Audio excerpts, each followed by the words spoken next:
Hello viewers, আসসালামু আলাইকুম। আশা করি আপনারা সবাই ভালো আছেন। আলহামদুলিল্লাহ আমি অনেক ভালো আছি। আজকে আপনাদের সাথে যে রেসিপিটা শেয়ার করব ওটা হচ্ছে রাজকীয় স্বাদের ভাপা পিঠা। এখন আমি বলি এটার নাম রাজকীয় স্বাদের ভাপা পিঠা কেন রাখছে। আপনারা সবাই অনেক জায়গায় হয়তো ভাপা পিঠা খেয়েছেন, ঘরে কিংবা বাইরে, কিন্তু এটা আসলে অনেক বেশি স্পেশাল ছিল আমার জন্য। এটার মধ্যে অনেক ডিফারেন্স এবং ভিন্নতা রয়েছে ভিন্ন ভাপা পিঠার থেকে।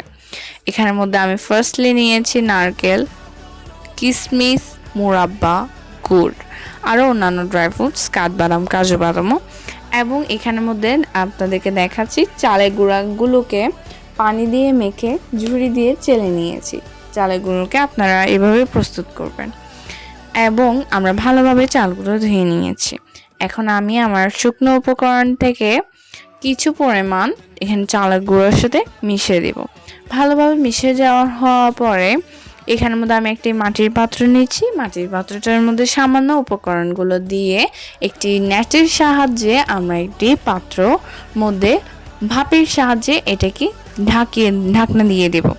এবং দেখছেন কত সুন্দর হয়েছে আমাদের ভাপা পিঠাটা। মাশাআল্লাহ, অনেক সুন্দর লাগছে, লোভনীয় হয়েছে। আমি আপনাদেরকে 100% গ্যারান্টি দিয়ে বলছি, আপনারা যদি এই পিঠাটা একবার খান তাহলে বারবার খেতে ইচ্ছা করবে। আসলে এটার স্বাদটা দেখতে যেমন লোভনীয় হচ্ছে, খেতেও তেমন মজা হয়েছে। আপনারা এরকম পিঠা আর কোথাও দেখবে না। এটা আমি ডিফারেন্ট ওয়েতে বানিয়েছি। আমরা বাসার সবাই তো খুব মজা করে খেয়েছি। আপনারা ইনশাল্লাহ সবাই খাবেন এবং আমার এই রেসিপিটা শেয়ার করবেন। লাইক, শেয়ার আর কমেন্ট করবেন। আশা করি আপনারা সবাই ভালো থাকবেন। আসসালামু আলাইকুম।